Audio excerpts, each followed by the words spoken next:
이 시간 하나님께서 우리에게 허락하신 말씀은 사도행전 13장 13절에서부터 16절 그리고 44절에서부터 52절 말씀을 보도록 하겠습니다.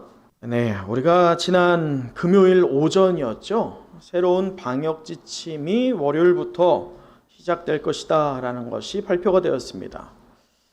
그래서 내일부터 우리가 거리두기 4단계로 격상됩니다. 잘 아실 거라 생각합니다. 이로 인해서 우리가 모여서 예배 드리는 것은 다시금 어려워졌습니다. 금요 성령 집회와 주일 예배는 온라인으로 최소 인원, 광고에서 드린 것처럼 10명의 성도들이 모여서 예배를 드릴 수 있겠지만 다수의 성도는 흩어져서 예배를 드려야 할 상황입니다. 우리가 모여서 예배를 드리지 못하는 것에 대해서 못내 아쉬움이 크지만 이 코로나 확산이 줄어들기 위해서는 지침을 따르는 것이 반드시 필요하기에 우리는 감내해야 할 상황을 마주하고 있습니다. 그러나 이전에 제가 작년에 우리가 비대면으로 예배를 드리고 나서 계속 강조하면서 설교를 통해서 공유하였던 바가 무엇입니까? 이것은 어느 정도 이미 예견된 일이었어요. 저는 사실 그래서 크게 당황하진 않습니다. 왜냐하면 뻔한 일이었거든요. 예견된 일이었습니다. 그래서 예견하면서 제가 계속 이 설교를 통해서 강조했던 바가 무엇입니까? 우리가 준비되어야 한다. 개인의 영성이 준비되어야 한다. 다시금 흩어지게 될 때에 당황하거나 방황하거나 모래처럼 흩어져 버리는 그러한 모습이 아니라 준비되었을 때에 흩어진다 할지라도 예배는 견고하게 서게 될 것이다 라는 말씀을 계속 이때까지 나누면서 사도행전의 그 원형적인 복음이 오늘 우리에게 실현되기를 원하면서 말씀을 통해서 우리가 앞으로 조금씩 진보해 나아갔었습니다. 그러기에 우리가 코로나의 현상과 상황에 주목하기보다 지난주 우리가 말씀 나눈 것처럼 우리 주님이 오실 때 분명히 재난이나 기근이나 여러 환난들이 그 징조로 임할 것인데 이 코로나 역시 그 징조 가운데 하나로 여기면서 우리가 코로나의 현상을 보는 게 아니라 오히려 누구를 보라고요? 주께서 오실 날이 다가왔구나. 그러기에 우리가 견실한 믿음으로 더욱더 굳게 서야겠구나. 나는 결단으로 우리 은성의 모든 영가족들이 모이는 예배에서 이제 흩어지는 예배로 예배 형식을 변형해서 각자의 자리에서 예배를 드리면 될 뿐일 줄 믿습니다. 그럴 때 하나님께서 분명히 우리를 사용하신다는 겁니다. 그러나 다만 우리 다음 세대를 위해서 계획하고 준비하는 이 여름 성경학교의 일정은 좀 아쉽습니다. 그건 역시 다 조정을 해야 되니까 말이죠. 우리 어른들은 이해를 합니다. 현 상황이 얼마나 어려운지 말이죠. 어린애들은 알까요? 잘 모르죠. 왜 안 되냐고 그렇게 반응할 수 있겠죠. 교육자와 우리 교사분들 참 열심히 준비했거든요. 여러분들은 잘 모르실 수 있지만 정말 열심히 준비했습니다. 특히 이때까지 보조교사로 섬기던 우리 한복자 집사님이 정교사로 여름 성경학교부터 섬기기 위해서 준비하는데 얼마나 열심히 준비했는지 몰라요. 그렇게 열심히 준비했던 열심이 있었고 더 나아가서 그리고 이전 세대에 되는 우리 성도님들이 계속 제가 설교를 통해서 다음 세대에서 강조하다 보니 무엇을 좀 동참할 수 있을까? 어떤 분들은 목사님 제가 금요일 날 돕겠습니다. 토요일 날 돕겠습니다. 어떤 분들은 뭐 필요한 거 없습니까? 이렇게 무엇 하나라도 동참하려고 마음이 하나가 되고 있던 이 여름 성경학교였어요. 그게 못하게 됨에 참 아쉽습니다. 또 아쉬운 점이 있다라고 한다면 외부에서 아이들이 한 5명 정도 오기로 했었거든요. 우리 교회가 작은 게 메리트였어요. 작으니까 오히려 성경학교를 할 수 있는 거예요. 큰 교회는 여러 주위에서 이렇게 눈을 보고 있습니다. 그래서 성경학교를 못 하거든요. 작은 교회라서 오히려 할 수 있었는데, 그래서 5명 정도가 오기로 했었는데 그게 안 되게 됐어요. 또 이렇게 5명 정도 오게 됨에 따라서 현재 우리 교사들이 너무 부족하다 보니까 수용 범위가 넘치다 보니 이 외부의 교회 청년들이 한 4명 정도가 와서 돕기로 했었어요. 이렇게 이 여름 성경학교가 내부에서뿐만 아니라 외부에서까지 협력으로 이루어져서 무언가 하나가 되고 무언가 이 아이들에게 정말 우리의 믿음의 유산이 물려질 수 있는 터가 마련되고 있었던 그 시점이었는데 이것이 순식간에 멈춰졌다는 것, 이것이 참 아쉽습니다. 그러나 우리가 아쉬워만 한다면 무슨 소용이 있겠습니까? 할 수 있는 영역 안에서 최선을 다하는 것, 그것이 하나님이 우리에게 원하는 모양일 줄 믿습니다. 그러기에 우리 장년 성도님들도 온라인을 통해서 예배를 드리지만 우리 다음 세대 되는 아이들 역시나 다음 주부터 밴드를 통해서 온라인 예배를 드립니다. 사실은 오늘부터 시작을 했지요. 이렇게 우리가 이전 세대뿐만 아니라 다음 세대가 어려운 위기 가운데에서 그냥 위기 앞에서 당황하고 주저하고 흩어지는 게 아니라 어떻게든 그 믿음이 이어지기를 몸부림칠 때에 하나님께서 그 모습을, 그 신앙의 모양을 기뻐하시고 그리고 보호하시며 인도하실 것을 믿습니다. 여러분, 주의 참 제자되는 우리가 바로 은성의 영가족일 줄 믿습니다. 산 넘어 산이다라는 말이 있죠. 그 말이 뭡니까? 이 어려움을 좀 극복했으면 이제 엿들 날이 있을 것 같은데 오히려 고난이 더 크게 와닿는 게 산 넘어 산이죠. 이것이 어디 코로나뿐이겠어요? 코로나 상황이 사실 산 넘어 산이에요. 이거 넘으면 또 오고 또 오고 반복이잖아요. 우리의 원형적인 복음을 회복하기 위해서 우리가 사도행전을 보면서 여러분 무엇을 느끼셨습니까? 초대교회 성도들이 자라가면서 하나님의 말씀이 흥황해져가는 그 순간순간마다 그들에게 평안이 있었습니까? 아니었어요. 그때마다 무엇이 있었어요? 위기가 있었어요. 혼돈이 있었습니다. 흩어질 수밖에 없는 이 환경들이 그들을 마주하고 있었지요. 그러나 그들의 뒤에서 오히려 부지런히 움직이시고 일하시는 하나님을 신뢰하고 그들 가운데 내주하는 성령의 이끌림 받을 때에 오히려 하나님 말씀이 흥황해져가는 사건들을 우리가 사도행전을 통해서 보고 있지 않았습니까? 그러기에 우리 역시나 이 상황과 현상만을 보지 않고 우리 뒤에서 분주히 일하시는 하나님을 신뢰해야 할 줄 믿습니다. 성령의 인도함에 순종해야 할 때일 줄 믿습니다. 그 결과 초대교회가 그랬듯이 오늘 우리가 우리의 삶의 영역에서 복음이 더욱더 확장되어 가고 하나님 말씀이 더욱더 흥황해져 가기를 간절히 소망합니다. 여러분, 오늘 본문을 보면 사도 바울 일행이요, 당면한 상황과 분위기가 역시 어려움이 있습니다. 위기가 있습니다. 오늘 저는 이 본문 속에서 3가지의 위기가 이 바울 일행들에게 맞닿았구나라는 것을 보게 되었어요. 저는 여러분과 오늘 이 시간 그 3가지 위기가 과연 무엇이며 이 바울 일행이 그 3가지 위기를 어떻게 극복했는지를 말씀에서 찾아보는 것만이 아니라 오늘 우리가 코로나를 통해서 비대면 예배를 하게 되는 영적 위기라고 하는 상황을 마주하고 있을 때 과연 오늘의 이 말씀을 통해서 우리가 이 위기의 상황을 어떻게 극복할 것인지를 적용하고 결단하는 귀한 시간 되기를 간절히 사모합니다. 그 첫 번째는요, 바로 급격한 리더십의 교체란 위기가 왔어요. 어떤 위기가요?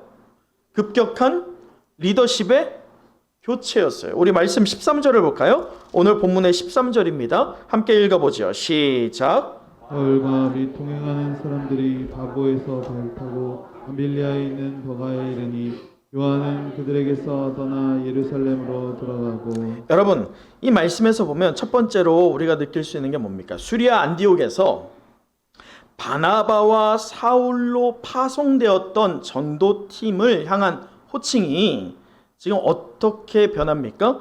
바울과 바나바로 변했다가 어떻게 돼요? 지금 13절에 보면 아니, 조그만 화면으로 어떻게 변합니까? 13절 다시 한번 읽어볼까요? 13절입니다. 시작. 자, 어떻게 봐요? 바나바가 나와요? 안 나와요. 이게 바울과 바나바로 이전에 3번 나왔다가 이제는 바울과 및 그 동행하는 사람들이라고 표현을 합니다. 급격한 리더십의 교체가 왔지요.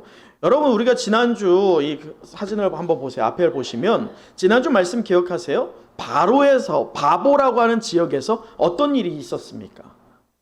박수, 엘루마, 바예수라고 하는 자, 마귀의 영, 거짓의 영에 치우쳐서 이 서기오 바울의 귀를 틀어막게 해서 복음 듣게 하기를 중단시키려고 애썼던 자와 영적 전쟁을 합니다. 누가요?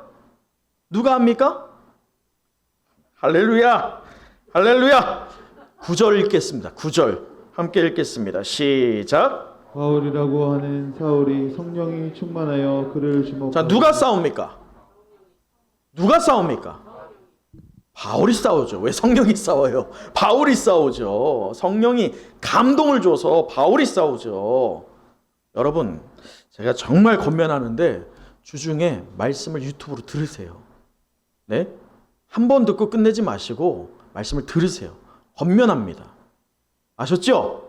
할렐루야! 여러분, 말씀을 그냥 허당으로 들으면 허당 신앙 될 뿐입니다. 아셨죠? 자, 여러분 다시 한번 보겠습니다. 우리가 구브로라고 하는 섬에서 이 바보라는 곳에서 영적 전쟁을 하게 되는데 누가 하게 돼요? 바울이 하게 되잖아요. 바울이 이때부터 바울 되잖아요. 이전에 무엇이었어요? 사울이었어요. 왜 바울 됩니까? 할렐루야! 9절 다시 읽어보죠. 9절을 읽겠습니다. 자, 시작. 바울이라고 하는 사울이 성령이 충만하여. 자, 다시 한번. 자, 사울이 왜 바울 됩니까? 성령 충만해서예요. 여러분, 허당은요, 허당으로 끝나요. 성령 충만해야지 진짜 성도가 돼요. 성령 충만하면 말씀이 하나씩 가슴에 팍팍 박힙니다. 인생이 달라집니다. 인생이 왜 안 달라져요? 성령이 없어서예요. 똑같아요. 과거나 오늘 똑같습니다. 여러분, 그럴 때 오늘 사도 바울로 비로소 서게 되는데 무엇 때문에요? 성령의 개입이 있게 된 거예요. 성령의 개입으로 바꿔지는 겁니다. 여러분, 그러면 리더십을 지금 누가 바꾸고 있습니까? 그럼 성령을 누가 보냅니까? 그럼 누가 바꾸는 겁니까? 하나님이 바꾸고 있어요. 여러분, 한번 우리가 생각해 볼 거리가 있어요. 무엇이냐면 성령께서 왜 바나바를 사용하지 않았을까요? 여러분, 성령께서 바나바에게 성령 충만하게 할 수도 있잖아요. 안 그러세요? 근데 왜 바울에게만 하고 바나바에게 성령 충만이 임하지 않았을까요? 사실은 바나바에게도 성령 충만이 있었겠죠. 그런데 오늘 바나바는 등장하지 않아요. 사울이 바울이 되고 바울과 및 그 동행하는 사람들이라고 하면서 바나바가 주변인으로 갑자기 바뀌어버립니다. 바나바 입장에서 여러분 어떻게 생각하세요? 바나바 입장에서 어떤 마음이라 생각하세요? 네? 어떤 마음이 들까요? 우리 김영준 원사님, 우리 옆에 같은 찬양팀을 하면서 질투가 날 때도 있을 수 있고요. 사람이라는 게 그렇잖아요. 아무리 좋게 지내다가도 시기심이 날 때도 있어요. 그런 것처럼 바나바 입장에서요. 여러분, 바나바가 안디옥 교회에서 파송된 자예요. 그가 처음에 파송된 자입니다. 자, 그리고 바나바가 어떤 자입니까? 소위 찌질이었던 사울을 찾아갑니다. 그래서 그를 기용한 사람이 누구예요? 바나바였어요.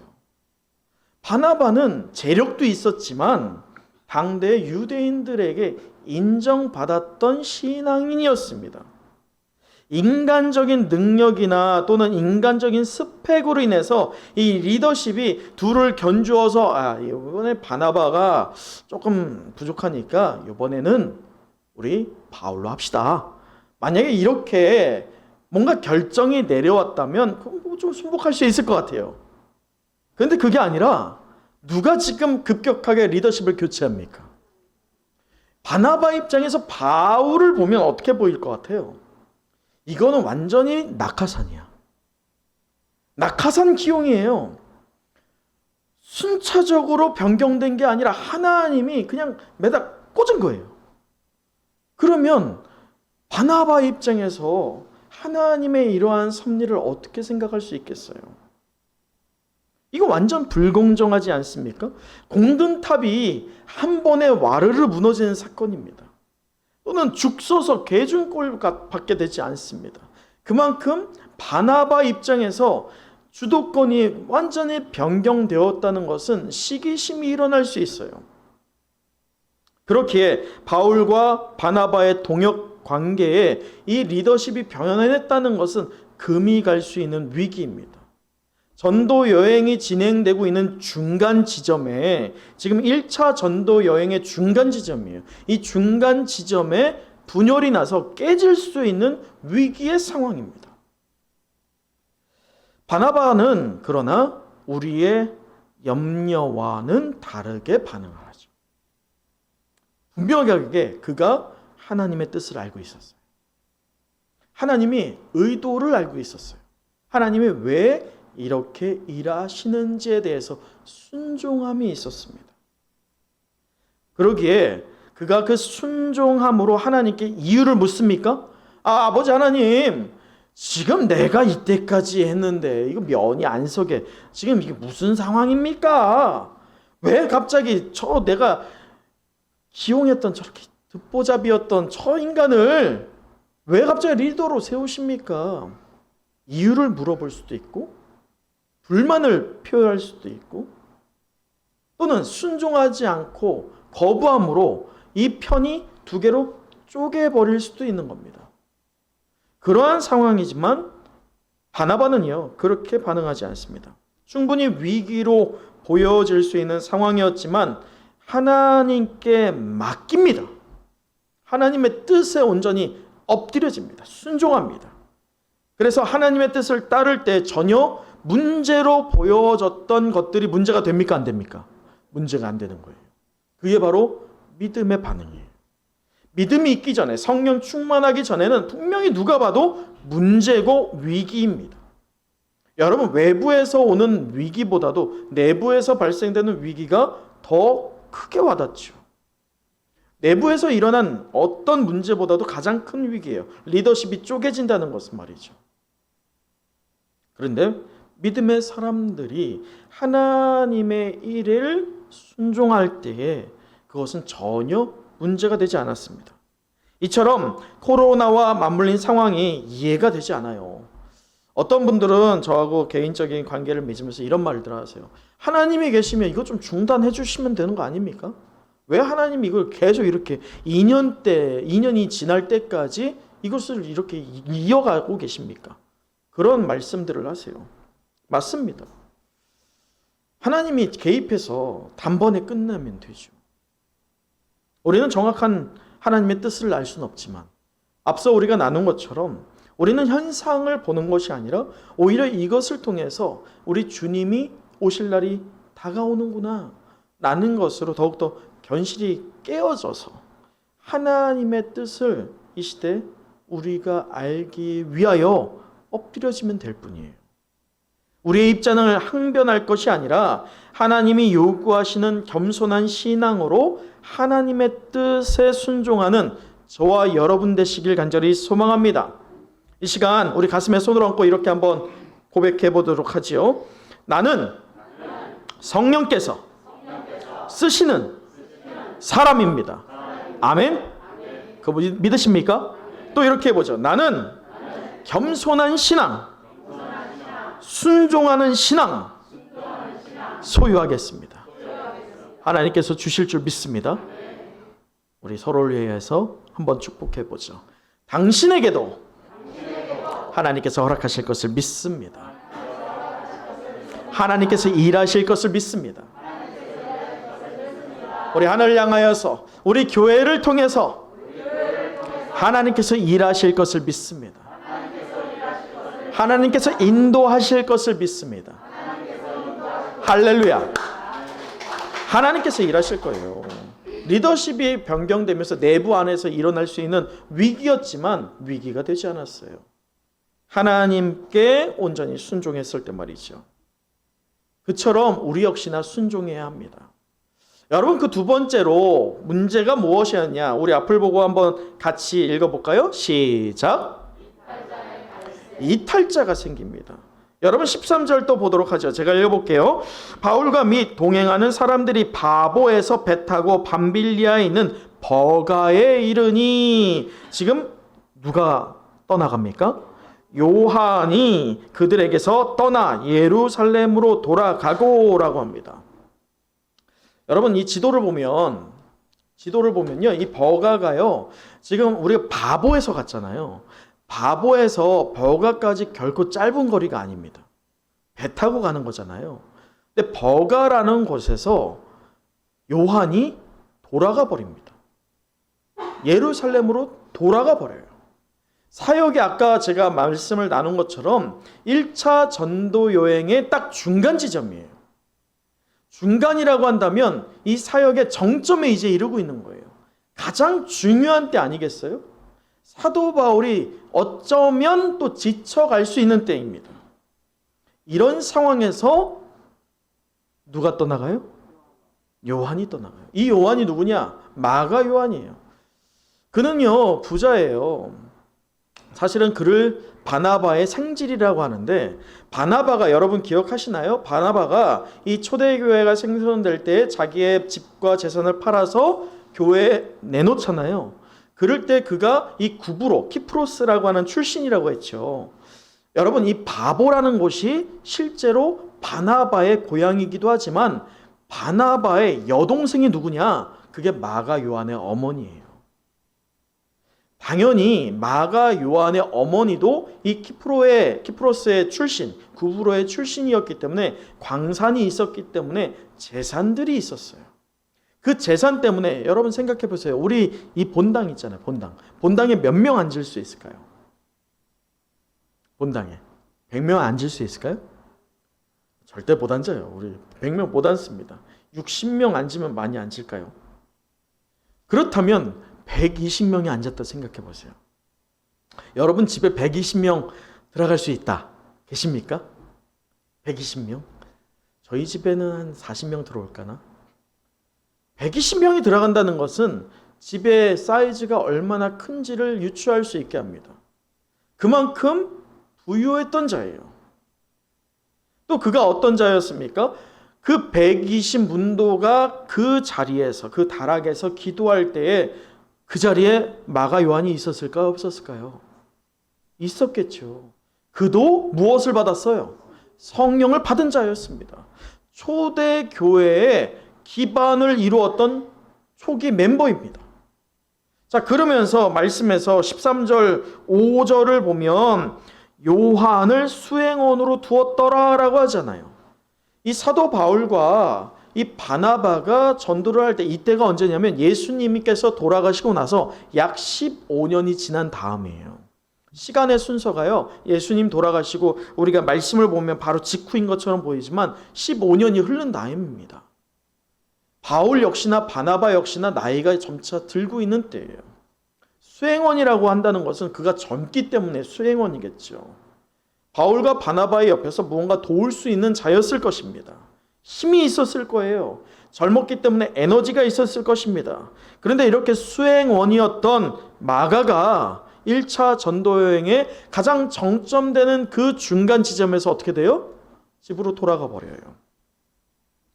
여러분, 왜 돌아갔을 것 같으세요?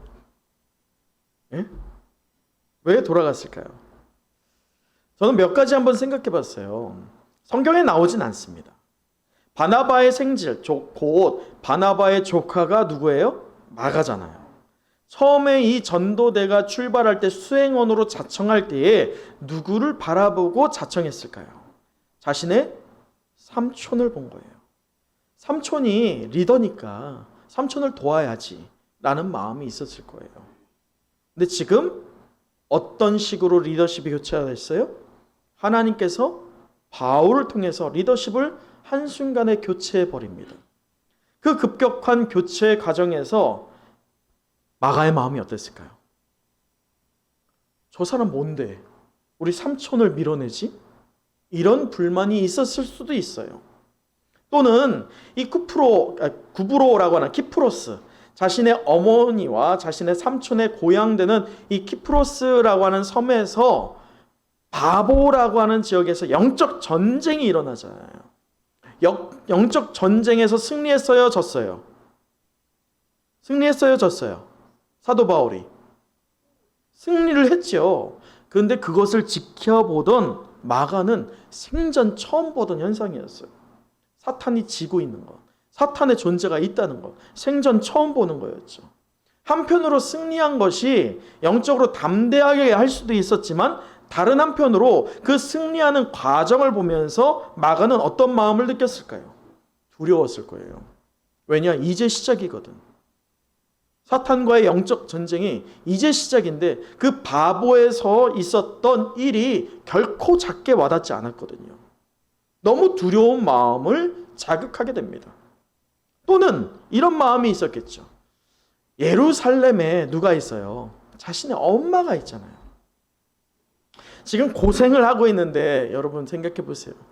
좋은 집에서 부유하게 자랐던 귀한 아들이었던 마가가 지금 선교 여행이 진행되면서 편하겠어요? 특히나 아까 지도 한번 보도록 해요. 이 지도에서 보면 바보에서 버가라고 하는 지역까지 지금 배로 오랜 시간 가잖아요. 고생이 이만저만이 아니었겠죠. 시험이 들었을 거예요. 내가 이거 중간에 이거 때려쳐 말어. 이런 고민이 왜 안 들었겠어요? 근데 우리는 정확하게 알 수는 없습니다. 그런데 2차 전도 여행을 준비하면서 사도 바울과 바나바의 의견이 대립하게 되는데 그게 무엇 때문에 대립하게 됩니까? 마가를 데리고 갈 것이냐 안 갈 것이냐. 바나바는 데려가기를 원했어요. 바울은요? 절대 안 된다예요.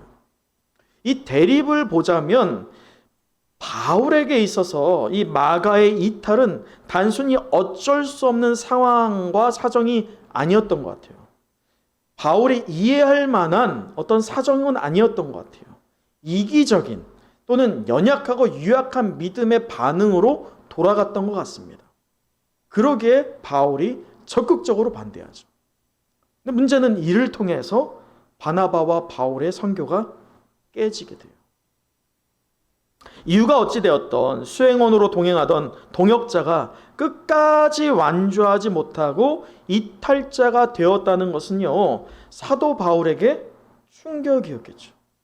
너무 큰 충격이었을 거예요. 큰 상처가 되었을 거예요. 여러분, 그렇게 상처가 되고 있는 상황에서요, 전도대 안에서 발생된 이 이탈자로 인한 영적 흐름이 이어지고 있어요? 끊어지고 있어요? 분위기가 끊어지는 거예요. 잘 달려가고 있는데 어렵죠. 다 힘들죠. 그런데 다 감내하면서 달려가고 있는데 갑자기 한 명이 툭 하면서 돌아가 버리는 거예요. 영적 흐름이 끊겨지는 위기의 상황입니다. 현상적으로만 보자면 중요한 사역의 흐름이 중간에 딱 완전히 끊기는 위기임에 분명합니다. 그러나 우리가 주목해야 할 것이 있습니다. 마가 중도에 이탈자가 된 것은 그가 신앙에 성숙되었기 때문이에요? 미성숙되었기 때문이에요? 미성숙해서였어요. 아직 잘하지 못했기 때문이에요. 사도 바울 역시나 이 마가를 이해하거나 품어줄 수 있는 아직 그 정도의 그릇이 되지 못하였습니다. 마가가, 여러분 마가 입장에서 생각해 보세요. 내가 중도에 딱 끊고 하차하여서 이탈자가 되어서 집으로 돌아갔잖아요. 그 마음이 편했을까요? 마음에 항상 뭐 채기가 있는 것처럼 걸렸을 거예요. 실패자라고 하는 낙인이 자신 스스로에게 찍혀 있었을 거예요. 그럴 때 뭐 할 수 있겠어요? 하나님 말씀을 제대로 증거할 수 있겠어요? 예루살렘에서 말이죠. 예루살렘에서조차 그렇게 하기 쉽지 않았을 거예요. 한번 실패를 경험했으니까 말이죠. 굉장히 위축되어 있었을 것입니다. 그런데 하나님은 그를 방치하지 않으셨습니다. 하나님은 미숙한 상태였던 그 마가를 만져가시기 시작합니다. 그러면서 성숙한 신앙인으로 자라게 하십니다.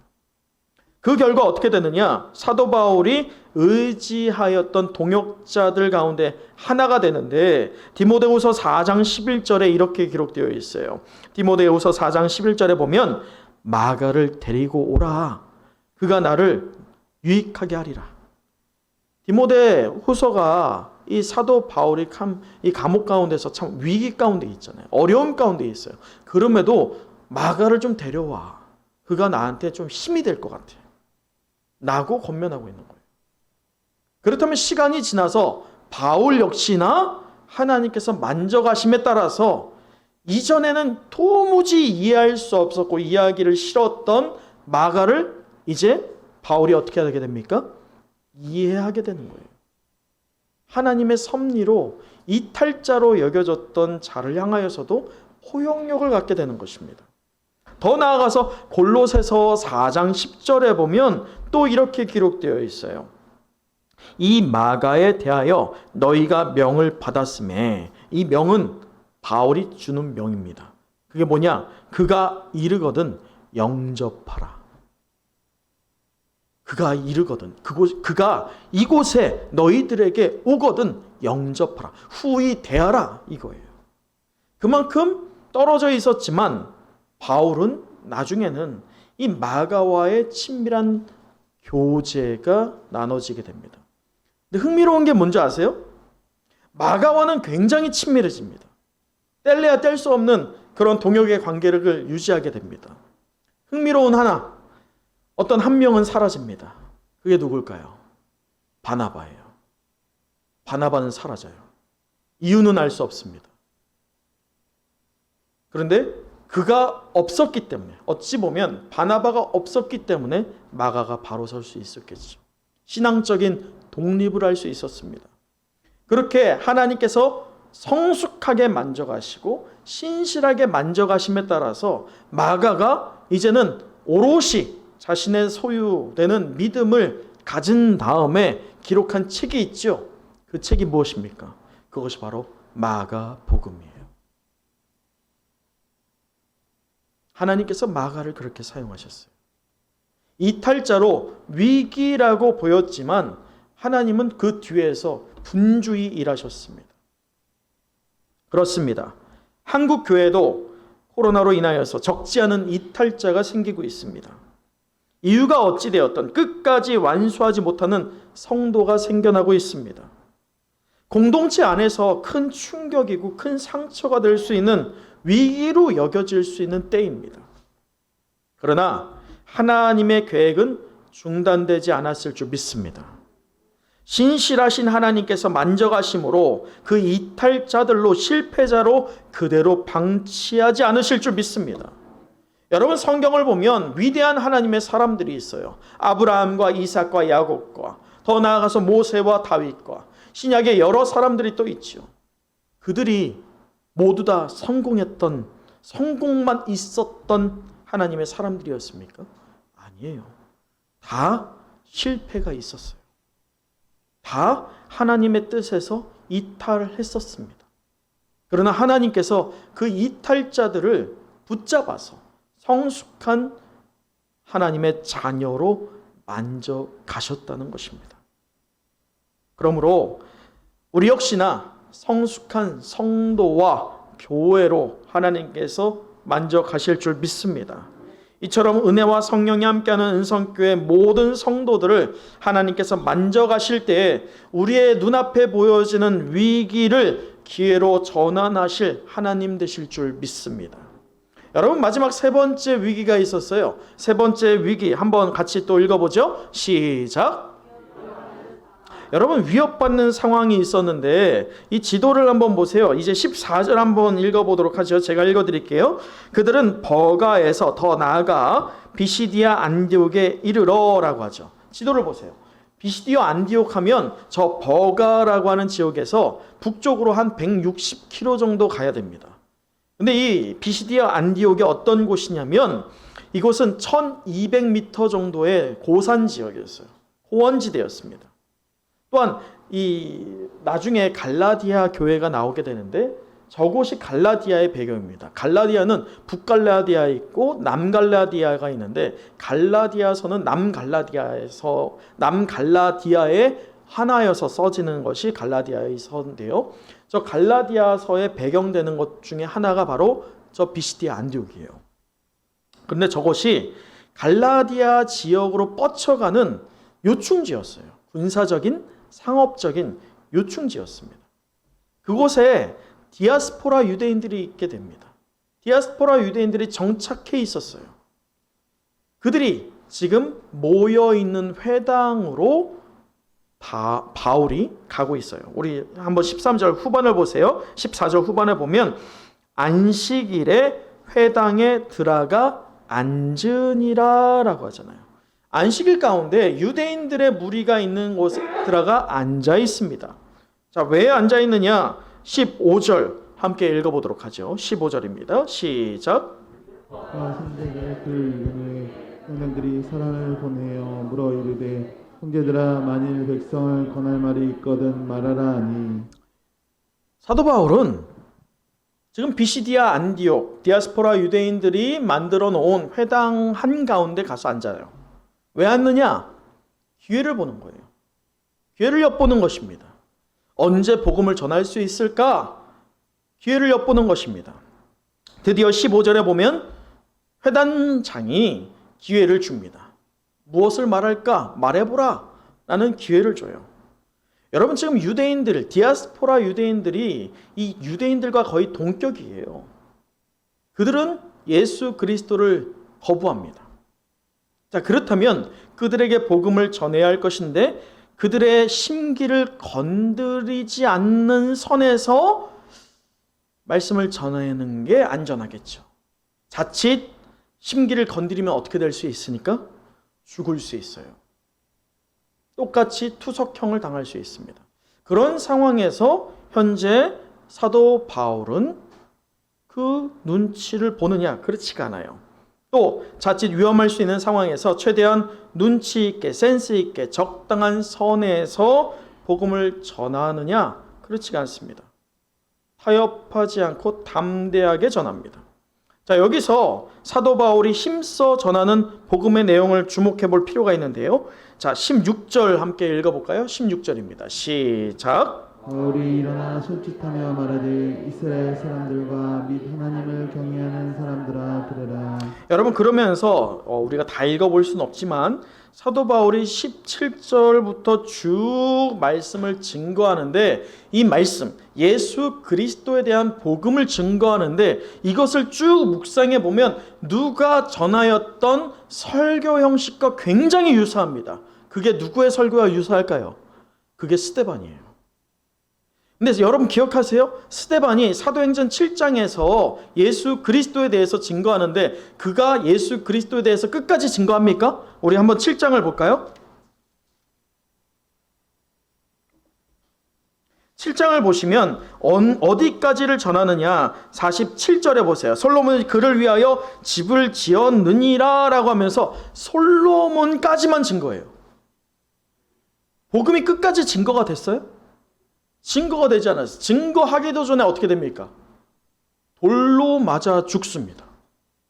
근데 다시 우리 사도 바울의 복음으로 증거와 보세요. 자, 그럴 때에 지금 사도 바울이 시편을 들어서 얘기하면서 이제는 어디까지 증거하느냐? 예수 그리스도까지 증거합니다. 말씀을 보시죠. 자, 39절 같이 읽어볼까요? 39절이에요. 시작. 못하면 모든 일에도 이 사람을 힘입어 믿는 자마다 의롭다 하심을 얻는 이것이라.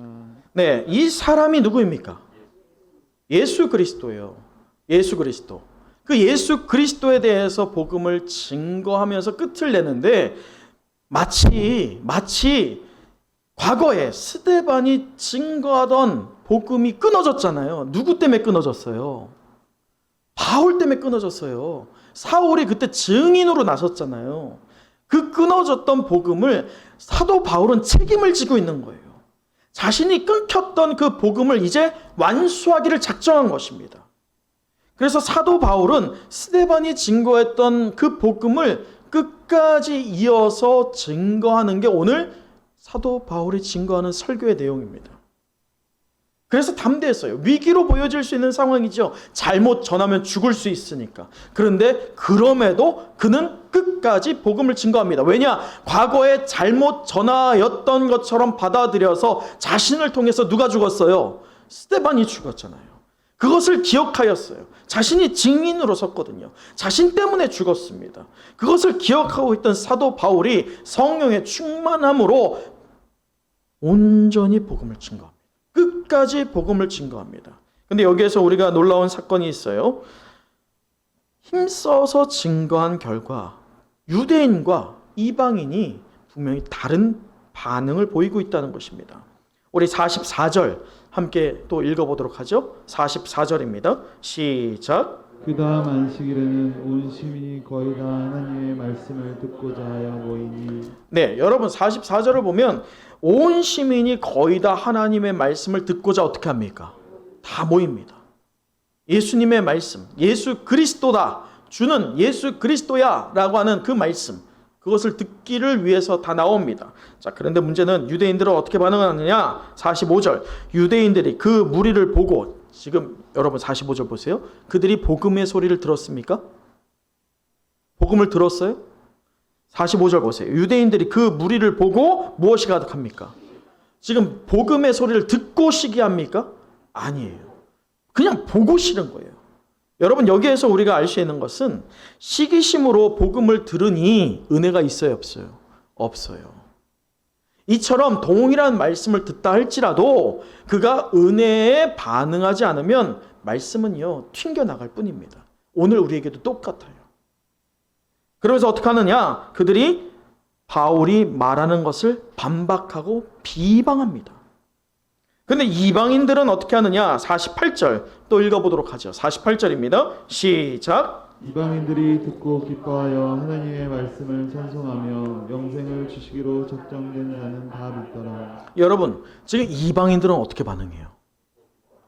하나님 말씀을 듣습니다. 보는 것으로 판단하지 않아요. 듣습니다. 듣고 어떻게 반응합니까? 기뻐합니다. 그리고 하나님의 말씀을 찬송합니다. 그러면서 영생 주기로 한 자라고 자신을 믿음으로 무엇이 생깁니까? 믿음이 생깁니다. 할렐루야. 여러분, 오늘 우리도 똑같아요. 우리가 하나님 말씀을 들을 때에 우리의 내주하는 성령을 통해서 기쁨이 넘쳐나기를 간절히 소망합니다. 그러면서 여러분의 입술을 통해서 하나님을 찬송하게 되기를 간절히 원합니다. 더불어 우리가 믿음으로 충만하고 무장되길 간절히 소망합니다. 말씀을 마치겠습니다.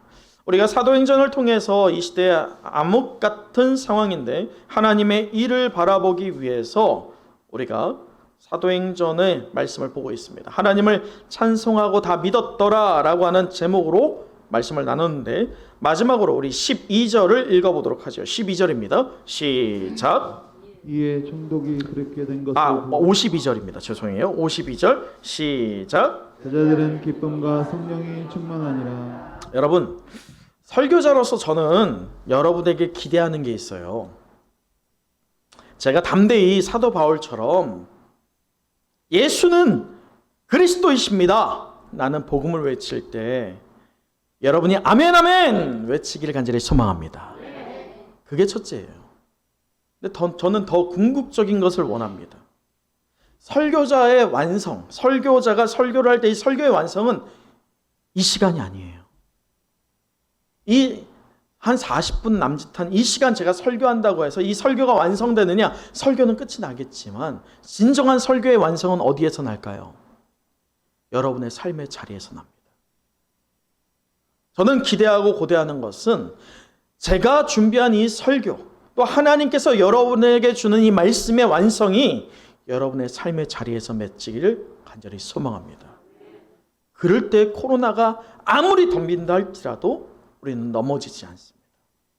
우리의 삶은 변화되지 않기 때문입니다. 우리가 모이는 예배에서 흩어지는 예배로 변형하여 예배를 드리겠지만 본질은 달라질 게 하나 없어요. 여러분의 삶의 자리에서 들은 말씀을 말과 언행으로 완성하시기를 간절히 축원합니다. 여러분, 제가 존경하는 목사님이 계시는데 바로 옥하는 목사님이십니다. 그분이 성도와 수험생을 비교하여서 예화를 든 게 있어요. 무엇이냐면 수능을 준비하는 수험생이라고 한다면 일반 학생들과 삶의 패턴이 달라야 합니다. 왜냐? 목적이 다르기 때문입니다. 라고 말씀하시더라고요. 그래서 그 수험생은 잠을 자면서도 편히 잡니까? 긴장하면서 잔다는 거예요. 때로는 잠을 자다가 꿈을 꾸는데 어떤 꿈을 꾸느냐? 수능 보는 꿈을 꾸는 거예요. 근데 수능 보는데 이게 잘 풀리면 되는데 꿈에서 잘 풀려요? 안 풀리는 거예요. 때로는 백지로 보이는 거예요. 깜짝 놀라서 깨죠. 그리고 또 길을 가면서도 항상 외웠던 것도 잊어버릴까 보고 또 외웠던 거 또 잊어버릴까 입으로 중얼중얼하는 게 수험생이라는 거예요. 그러면서 성도도 그와 같다는 거예요. 성도의 삶도 그 삶의 패턴도 달라야 한다는 거예요. 왜냐? 목적이 있으니까. 성도의 목적은요, 얼마나 내가 이 세상에서 잘 살까가 아닙니다. 나를 향한 하나님의 분명한 목적을 내가 어떻게 순종할까? 그것이 성도의 목적이라는 것입니다. 그러면서 때로는 자면서도 긴장하는 거예요. 주님이 어느 때 오실까? 마라나타, 어서 오시옵소서 주님 라고 하는 그 신앙이 성도에 있다는 것입니다. 때로는 잠을 자면서 주님 앞에 심판의 때에 서게 되는 꿈을 꿀 때에 주님께서 착하고 충성된 종아 이런 말을 하면 좋은데 악하고 게으른 종아 라는 말을 들을까 봐 긴장하고 깨어있을 때가 있다는 것입니다.